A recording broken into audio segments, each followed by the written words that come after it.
नमस्कार, म Harry bond. Nepali भाषा साहित्यको विकास र विस्तारका लागि युट्युब च्यानल साहित्य स्मारिका मार्फत नियमित रूपमा विभिन्न साहित्य रचनाहरू वाचन गर्दै यहाँहरूमाझ पस्किँदै आइरहेका छौँ। यसै सिलसिलामा आज पनि म यहाँहरूमाझ केही साहित्य रचनाहरू वाचन गर्ने टोटका साथ उपस्थित भएको छु। पछिल्लो केही समय मुक्तकहरूको श्रृङ्खला राखिसके पछाडि आज भने म दुईवटा कविता लिएर यहाँहरूमाझ उपस्थित भएको छु। यी कविताहरू कवि दीपकराज ज्यूले सृजना गर्नुभएको हो र उहाँका दुईवटा कविताहरू यहाँहरूमाझ पस्किने जमर्को गर्छु। पहिलो कविता रहेको छ मैनबत्ती। कविता यसरी सुरु हुन्छ।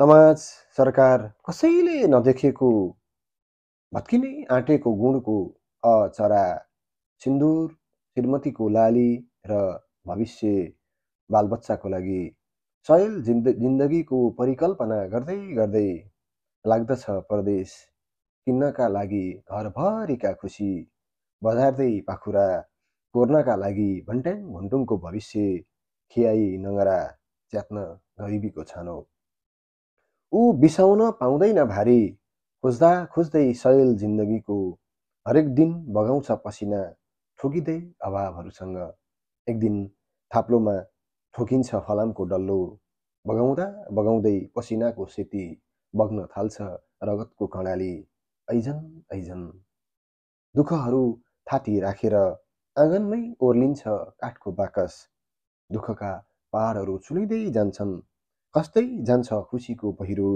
थपिँदै जान्छन् तिरस्कारका तीरहरू असहाय निरुपाय बिचरी एक दिन आगो ठोस्दछ हृदयमा एउटा फिलिङ्गो पुग्छ मस्तिष्कसम्मै भवितव्य पार लगाउन आफ्नो अवस्थाको उज्जवल भविष्य बनाउन बचेराको बोकेर झिठी झ्याम्टा सहरको सस्तो गल्लीमा सार्छे गुण धेरै वर्षपछि सुनेको छु आजकल दिनभर रक्सी बेचे रातमा रक्सी शीतल।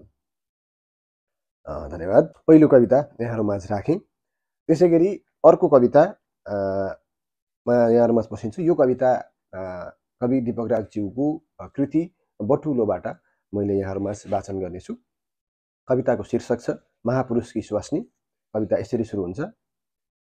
रङ्गमञ्चमा उक्रान्ति हो नारा लगाउँछ महिला हिंसा अन्त्य हुनुपर्छ छुवाछुत अन्त्य हुनुपर्छ मानिस मानिस एकै हो घाँस बाँस कपास सञ्चार आधारभूत आवश्यकता हुन् हर कोहीले पाउनुपर्छ। स्कुलमा ऊ गुरु हो क ख ग सिकाउँछ 1 2 3 सिकाउँछ आजका बालबालिका भोलिका कर्णधार ऊ धर्मगुरु हो जीवन सिकाउँछ मृत्यु सिकाउँछ ऊ दार्शनिक हो दर्शन सिकाउँछ हरेक मान्छे स्वतन्त्र छ आफ्नै तरिकाले बाँच्नुपर्छ। दुनियाँ सोच्दछ यस्तो महापुरुषलाई पाउने कति भाग्यमानी पर्दा पछाडिको कुरा थाहा छैन कसैलाई दुनियाँले ठाने कि भाग्यमानी युवती घरभित्रै अभ्यस्त छे कुटिन पिटिन भुत्लिन चिथोरिन टोकिन र चिमोटिन कहिले चितन बन्छे देशी परदेशी कोसेलीको कहिले एस्ट्रे बन्छे सुरुटको ठुटोको ऊ कहिल्यै स्वतन्त्र रूपले कँगारो नाङ्न सक्दिन किनकि लुकाउँछ काला राता नीला महापुरुषका छापहरू। धन्यवाद। साह्रो यथार्थपरक सामाजिक कविता यहाँहरूमा वाचन गरेँ।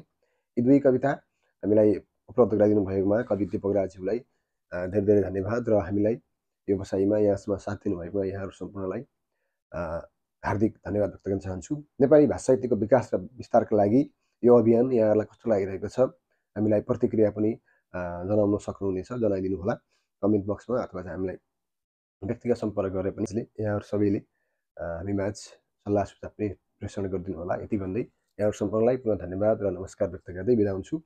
नमस्कार। जय नेपाली साहित्य।